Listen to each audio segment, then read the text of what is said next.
Now, joining us for more on Parliament's readiness to host the joint sitting of the Houses of Parliament is SABC News reporter Abra Barbier. Good afternoon, Abra. We tried to reach you a bit earlier on. The Minister has just taken us through exactly their state of readiness. You monitored that specific briefing a bit earlier on today. But firstly, just talk us through the mood there this afternoon ahead of the Sona tomorrow. Mfundo, good evening. I have just basically been observing parliamentary staff and media houses. Then we have the SABC guys sweeping all the areas. Everybody is very calm at this point. There are some glitches here and there in terms of organization, but overall I think they're all pulling together, they're getting their jobs done. Obviously it's a big day for Parliament tomorrow, so the parliamentary staff are going to be working right through the night, I assume. Earlier on, Claire, my video journalist, and I actually were on the red carpet, which as you can imagine is empty right now. Things are just being set up, but tomorrow it's going to be a hive of activity, and in fact that is where we are going to be accosting MPs and ministers for their comments to various issues affecting their portfolio. Seatley is panning right now so that you can see what is happening behind us. We have the police band, which is always a highlight at the Sona, because it just gets everybody going and people end up dancing. And then I don't know, Seatley, if you can get in the background, in our far background, well, I can hear drums and I can hear what sounds like a parade, and that is the members of the SANDF, the Navy, as well as the Army, who are currently rehearsing their procession. So they are going to go up, I think that's Buitengracht Street. They're going to be going all the way up that street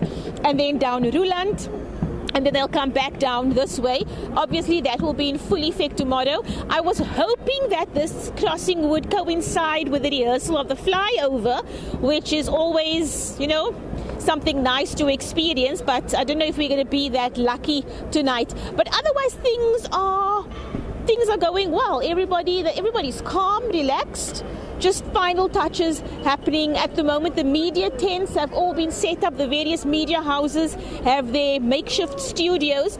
Parliament also then has a huge makeshift or a huge tent at the back, which will house media, which they said will have Wi-Fi and various points for us to do our work. So yeah, it's just a matter of final touches tonight ahead of the big day tomorrow. Fundo?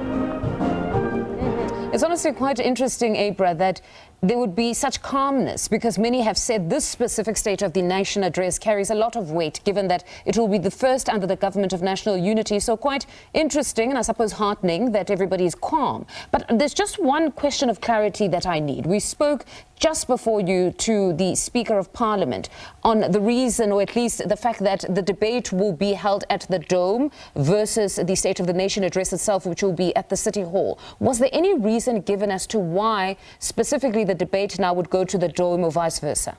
Why all of this wouldn't be held in one specific venue? Is the City Hall not available after the State of the Nation address? Before I answer that, can I just take you back a little bit to you comparing the calm in terms of this being a big Sona. The calm, the people who are calm are those putting it together, the administrators, the procedural guys, you know, the people who put the actual physical event together. In terms of what else is happening politically, I don't know if it is as calm there. I mean, something that I experienced this year, which I've never experienced in previous years at Sonas, I actually had ministers' officers phoning me to ask me, would you like to slot in our minister? Can you give our minister an interview slot over here and over there? And that doesn't normally happen. I mean, we as the SABC, we call ahead and we set up and, you know, we decide who we want to speak to.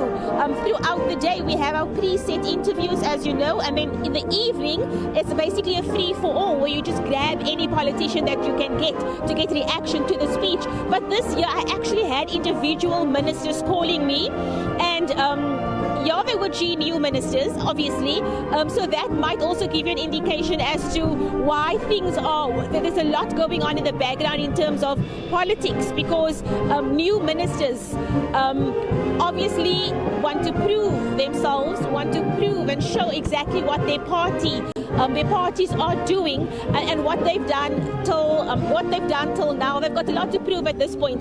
So that is what I've experienced. And then in terms of the dome, an explanation wasn't given, but what I suspect is that because tomorrow is a big event with lots of guests, with lots happening, that is why they do that at the City Hall. I think it's a matter of space, whereas the debate, it's just MPs and the media. So they don't need as grand of a event for the replies, the debates and the replies. So I would assume that that is the reason for the 2-day debate and the President's reply being hosted at the Dome. Fundo? All right, Abra, thank you very much for that. That's SABC News reporter Abra Barbier speaking to us there in Cape Town.